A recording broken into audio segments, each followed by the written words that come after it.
So you're thinking about making a move to one of South Florida's best cities, and that city is no, definitely not Miami. That city is actually Fort Lauderdale. I know a lot of people think of, South Florida, they really only think of Miami. However, Fort Lauderdale is kind of like Miami's little brother, but it's got a lot of the better qualities of Miami, and it doesn't have some of the negative things. Plus, it's really one of the hidden gems. So in this video, we're going to talk about number one, what makes Fort Lauderdale so great of a place to live? And then number two, what in the world is there to do in Fort Lauderdale? What's the life like here? So we're going to go into Google Maps, kind of walk you through everything and anything that you need to know about living in Fort Lauderdale and see, at the end of the day, is Fort Lauderdale the best place for you and your family to live here in South Florida?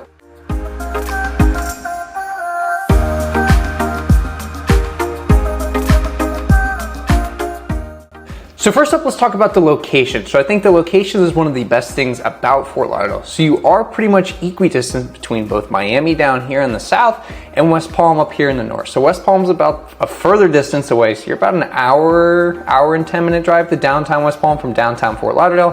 While to downtown Miami without any traffic, you could really make it there in about 30 to 45 minutes, which is a really nice thing about it as well. On top of that, with the location, you are right there on the beach, as you can see, as we'll zoom in here. So you are along the water. Plus, Fort Lauderdale is really known as the Venice of America with all the inner waterways and canals that you can kind of explore. You can live on the water. You can still be back further west, like closer to 95, and be on the water, which is nice. Plus, you're not paying a premium because if you're out here on like Las Olas, for example, versus being like in Riverside Park, huge difference in price. On top of that, you do have a lot of easy access to some of the major road networks and roadways here in South Florida. So you are right there, you have 95, you have the Turnpike here, you have 595, which runs east and west. You also have the 75 Expressway and Sawgrass Expressway, which make it really easy as well. On top of that, you do have Federal Highway, which is US 1 that runs north and south. A1A can be an absolute nightmare sometimes because it does run along the beach. Now it is very scenic. However, getting around sometimes, you're going like 15, 20 miles an hour because of tourists, different things like that. On top of this location and roadways that we're talking about, you also have the Bright Line. So the Bright Line is South Florida's high-speed rail system. So there is a station here in downtown Fort Lauderdale, pretty much off of Broward Boulevard, as you can see right here, Bright Line Fort Lauderdale. And it will take you all the way south down to the arena, or pretty much a couple blocks away from the arena in Miami, downtown. And then you also can head up north to Aventura, back to Fort Lauderdale, then across to Boca, then up to West Palm, and now across all the way to Orlando.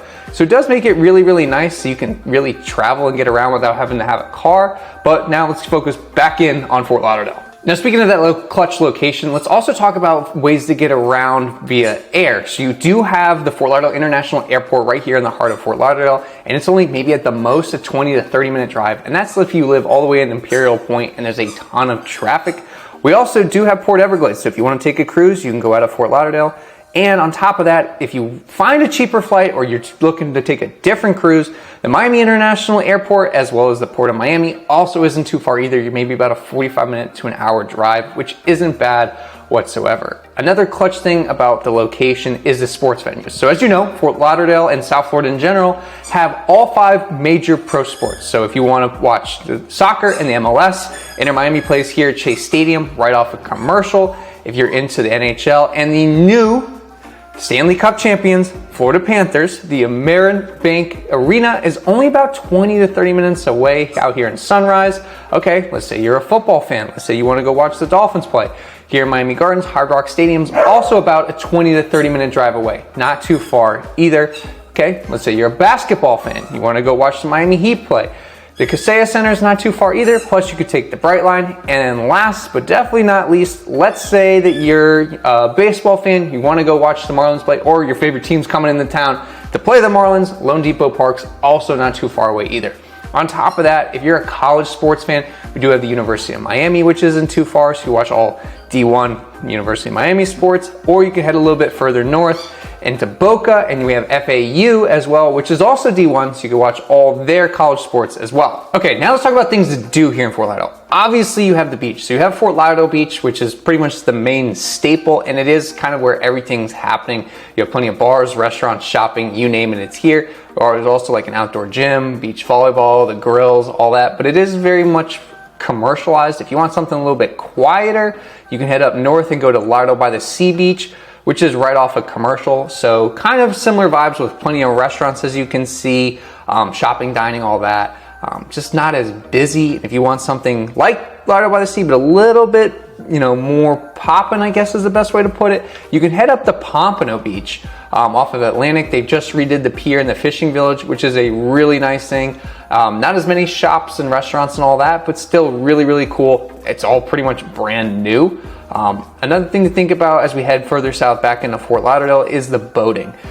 Being on the water in general in Fort Lauderdale is pretty much a way of life. We are the yachting capital of the world, and we are also nicknamed the Venice of America due to all these inner waterways and canals to go and explore. So all of this is mostly residential. There's a nice sandbar just south of this, or just north of the 17th Street Bridge. So this is the bridge, you head right here, and this is a sandbar. You'll see a ton of people anchored out, just hanging out, especially on the weekends. You can go and explore the new river, which is a lot of fun.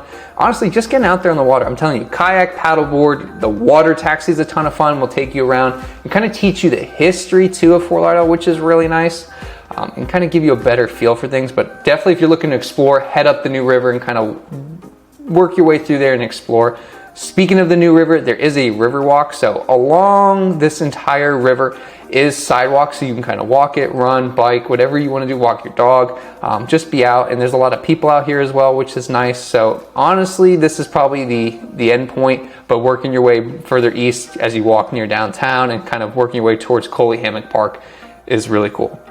Speaking of Coley Hammock Park, we do have a lot of great parks here in Fort Lauderdale as well. So as you can see, the Huizenga Plaza, it's pretty much a park. It's pretty much just grass right there at the edge of Las Olas. We also have Smoker Family Park, this park, Abreu Park here in Rio Vista, Coley Hammock, but really the main one I would say is Birch State Park. And honestly, Birch State Park, you really wouldn't think that you can go hiking in South Florida, but you can here. Kayaking, fishing, grilling, you name it, it's something to do. On top of that, we do have the Bonnet House Museum and Garden, which is a ton of fun to go and check out. Okay, let's talk about different parks and things that you can do, like maybe let's want to play basketball, maybe we want to play pickleball. So you do have George English right off of Sunrise. And George English, if you're not the best at pickleball, this is the spot for you. If you are really good at pickleball, you could head over to Holiday Park because those pickleball courts absolutely packed. Pickleball, or on top of pickleball at Holiday Park, they also have basketball as well, and they do have the Florida Panthers Iceplex. Speaking of basketball, you can go to the basketball courts down at Fort Lauderdale Beach. They're right near the parking, so like right over in this area. And there's also some basketball courts in Lauderdale by the Sea that not a whole lot of people know about, and they're kind of hidden right off of Commercial. So back in here, two, or I guess it's one small court, some tennis courts, but nowhere near as packed. Or you can go over to Bayview Park and play basketball as well. Now, on top of that, let's say you're more in the mood for like go-karting or something inside. There is Extreme Action Park, which has go-karting, rock wall, all different things, which is really fun. Another place that I really like and that you should definitely check out has to be Flagler Village. So Flagler Village is pretty much like Fort Lauderdale's Wynwood. Definitely not on the same level yet, but a lot of that artsy hipster vibes, a lot of different things to do, like Glitch Bar is really fun, Sistrunk Marketplace, which is like a food hall, some great breweries as well. Now, if you're into fitness and working out, there's definitely plenty of options for you as well. So we do have a new amp that just opened up right here on the bend in that Office Depot shopping center. On top of that, we do have plenty of LA Fitnesses. We don't have any Equinox yet or a Lifetime, but I'm sure, maybe something might be coming in the works. We also have some great gyms like that of Legacy Fit, which is right here, kind of near downtown. On top of that, it is a very active community, so a lot of people out, some CrossFit gyms, things like that. People really like to run along the beach because obviously it's scenic, or along the Riverwalk. Now let's kind of transition. Let's talk about the food scene. So what's there to eat here in Fort Lauderdale? People might think, oh, we're on the water, it's just seafood. Honestly though, we have everything and anything you could possibly want. I mean, the main strip of like your nice restaurants are right here along Las Olas Boulevard. Honestly, some of my favorites. You can't go wrong with the Cheesecake Factory. It's a staple. I mean, and look, the menu's like a book. If there's not something in there for you, I mean, we might have a problem. Just kidding. On top of that, I mean, El Camino is a staple. I like El Camino a lot. Louis Bossi's great Italian food. And then we have Salt 7. Boathouse is good if you like seafood. I just tried the Next Gen Korean Barbecue House. Honestly, a little bit of a different experience. I don't know if cooking my own food is, going to be for me. I might as well just do that at home, but definitely something to go and try. You also have to go and try Flanagan's. It's a South Florida staple thing, but if you've ever been to Ale House and you like Ale House, Flanagan's is that much better. On top of that, we have Blueprint Cookies here in Flagler Village, which is really good, right near Glitch Bar. So you go to Glitch Bar, walk around the corner, Blueprint's right over here, which is kind of dangerous. Another thing, if you like Italian, or not Italian, Cuban food, I really like Padrino's. There's also Mario's right up the street here, right near the Zona Fresca and the Pliables. So right in here, that's really good. You also have Runway 84. So if you like Italian food, Runway 84 is pretty much one of the best spots for you.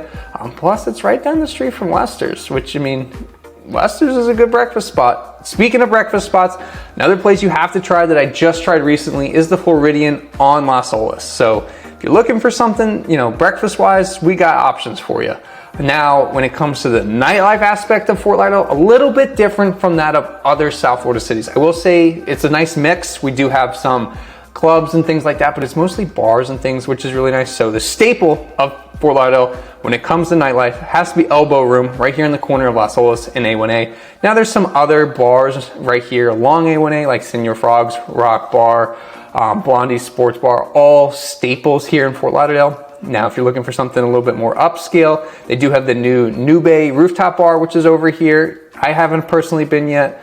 Then we head a little bit further west on Las Olas, kind of heading back towards that downtown area. So right near El Camino, there's American Social. There's also the new Palm Room that has opened up as well. I like Palm Room, it's actually pretty fun. Then if we head a little bit further west on Las Olas, we get to the Wharf. Everyone obviously knows the Wharf. Then across the street from the Wharf right here is Bodega, and they do have a speakeasy at night. Well, it's not necessarily a speakeasy if everyone kind of knows about it. Then right next door, pretty much, I guess, a block away, you do have another rooftop bar, rooftop at 1 WLO, along with Tin Roof. Now, if you're looking for something a little bit more nightclubby, then you can kind of head over the train tracks and you get into like Sway, Backyard, Fat Cats, Dicey's. You have the new Chemistry Bar back here as well. So like, this is really like the clubbish scene. There's Booze Garden is right next this way. I think Booze Garden's a lot of fun. They also have the Pop Shot basketball. I mean, you can't go wrong with that. Something where you can play games is something for me, honestly. And then we also have a lot of great breweries like we were talking about before, and most of these breweries are located here in Flagler Village. Like we have Uncommon Path, there's Invasive Species, as you can see right here, Chops and Hops.